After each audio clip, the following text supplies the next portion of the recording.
Sir, आज की press conference हमारी सिखों के साथ जम्मू कश्मीर में हो रहे भेदभाव को उजागर करने के लिए आपके सामने की है। और एक रिसेंटली जो इसका एग्जांपल जो मौजूदा सरकार ने हमें दी है, पब्लिक सर्विस कमीशन का गठन किया गया आज से कुछ दिन पहले। हमेशा आज तक होता है, जब भी पब्लिक सर्विस कमीशन के मेंबर्स की नॉमिनेशन की जाती है, कम्युनिटी वाइज रिप्रेजेंटेशन दी जाती है, उसमें एक सिख मेंबर लिया जाता है। ये पहली बार हुआ। मेजॉरिटी कम्युनिटी से 3 मुस्लिम्स रखे गए और 3 उसमें हिंदू रखे गए। हमें उनकी अपॉइंटमेंट से कोई इतराज़ नहीं मिली, लेकिन हम ये कहते हैं हमारा कॉन्स्टिट्यूशन में जो हमारा लेजिस्लेटिव राइट बनता है, हमारा ड्यू शेयर बनता है, हमेशा एक सिख वहाँ मेंबर होता रहा। ये पहली बार हुई और उस सरकार की तरफ से हुआ जो हमेशा बड़ा लुभावना नारा देके पावर में आई, जिसने ये कहा, हमारे प्रधानमंत्री जी ने ये नारा दिया कि सबका साथ सबका विकास, ये भारतीय जनता पार्टी का एक नारा रहेगा। लेकिन हमें अब ये महसूस हो रहा है कि हम भी कहीं ना कहीं उस लुभावने नारे में ट्रैप हुए, क्योंकि पिछले 70 साल से जो डिस्क्रिमिनेशन हमारे साथ हो रही थी, हमने सोचा जो मौजूदा डिस्पेंसेशन है हमारे साथ इंसाफ करेगी, तो हम भी इस ट्रैप में आए। लेकिन मौजूदा दौर में सिख को वहाँ इंडक्ट ना करके PSC में हमें ये जताया गया कि आपके साथ वो जो डिस्क्रिमिनेशन थी आज भी कंटिन्यू रहेगी। पहली सरकारों के ऊपर हमें ये गिला रहा कि हमें सेकंड क्लास सिटीजन माना जाता है, लेकिन मौजूदा सरकार ने, मैं समझता हूँ, इसने तो सेकंड क्लास सिटीजन भी नहीं तस्वर किया हमें। तो हम सरकार से मांग करते हैं कि जल्द से जल्द इस एक सिख को PSC में अपॉइंट की नॉमिनेट किया जाए। इसके अलावा जो डिस्क्रिमिनेशन की बात करता हूँ, 1-2 चीज़ें आपसे शेयर करूँगा। जम्मू कश्मीर के सिखों ने जब यहाँ पर कोई हमारा गुरुपुरब होता है, गुरु नानक साहब जी का, गुरु गोबिंद सिंह जी का, वहाँ रेजोल्यूशन पास किया जाता है। सिख को हम अपनी डिमांड, चार्टर ऑफ डिमांड सरकार के सामने रखती है। हमारी ये डिमांड रहती रही कि हमारे एक अच्छे किसी हाई कोर्ट के किसी प्रोमिनेंट हमारे लॉयर को हाई कोर्ट का जज नियुक्त किया जाए। आज तक किसी सरकार ने नहीं किया।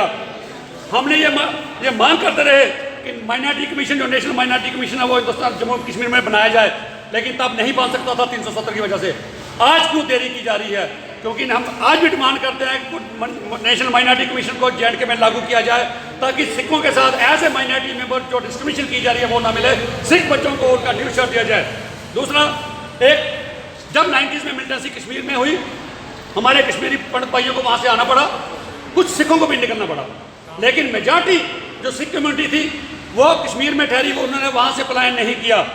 और 90s में एक टाइम ऐसा आ गया था जब बिल्कुल कश्मीर में ये नहीं लगता था कि ये हिंदुस्तान का हिस्सा है। अगर वो हिंदुस्तान का हिस्सा कहीं दिखता था, सिर्फ सिखों की वहाँ प्रेजेंस की वजह से दिखता था। सिख नौजवानों ने वहाँ ठहरी, जिन्होंने हिंदुस्तान का झंडा बुलंद करके वहाँ रखा। उसका इनाम उनको क्या मिला? जब PJP और BJP की सरकार बनी, 2009 में मनमोहन सिंह जी ने एक पैकेज अनाउंस किया कश्मीर के लिए, for non migrants Kashmiri youth के लिए। पर जो कश्मीरी यूथ वहाँ से शिफ्ट करके जम्मू में नहीं आया, डट के रहा, उनके लिए पैकेज अनाउंस किया जॉब्स का। सिख बच्चों ने भी बड़ी खुशी हुई, उन्होंने भी वो फार्म भरने शुरू किए।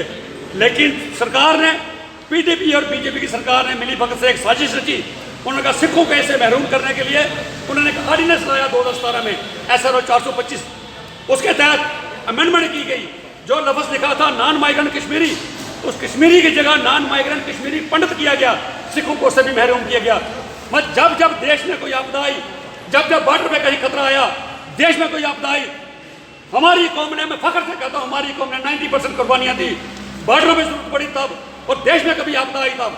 अब इस मौजूदा दौर में भी, जब कोरोना का दौर है, हर रियासत में, हर गुरुद्वारे में, हिंदुस्तान के हर गुरुद्वारे में हर शख्स के लिए लंगर तैयार है। सरकारों को पूरा कॉपरेट करने के लिए हमने जदोजहद की, सरकारों को कॉपरेट किया। देशों में नहीं, विदेशों में भी सिखों ने नाम कमाया। आज UK के प्राइम मिनिस्टर ने, USA का प्राइम मिनिस्टर ने अप्रिशिएशन की सिखों की, भाई इन्होंने अपना बहुत बड़ा योगदान दिया है इस दौर में भी। हिंदुस्तान को आज़ाद करने में भी 98% कुर्बानियाँ देने वाली कौम को आज अपना ड्यू शेयर लेने के लिए सड़कों पे आना पड़ता है। मैं विद फोल्डेड हैंड्स प्रधानमंत्री जी से, होम मिनिस्टर जी से और LG मोदी से दरख्वास्त करना चाहता हूँ कि हमारी इस कौम के साथ इस कदर बेइंसाफियाँ ना की जाएँ। हमारी कौम को इंसाफ चाहिए। हमें मजबूर ना होना पड़े, हम लॉ अबाइडिंग सिटीजन हैं, हमें मजबूर ना होना पड़े, हमारे बच्चों को मजबूर ना होना पड़े कि हम सड़कों पे अपना राइट लेने के लिए बाहर आना पड़े। मेरी ड्यू सबमिशन रहेगी LG साहब से कि जल्द से जल्द PSC का मेंबर एक सिख अपॉइंट किया जाए, ताकि हम बच्चों में भी ये कॉन्फिडेंस डेवलप कर सके, भाई ये देश हमारा है। नहीं तो बच्चों में ये एलिनेशन की भावना जागती है कि देश हमारा है, लेकिन सिस्टम हमारा नहीं है। सिस्टम ने हमेशा सिस्टम के सिखों के साथ बेइंसाफियाँ की हैं। जय हिंद।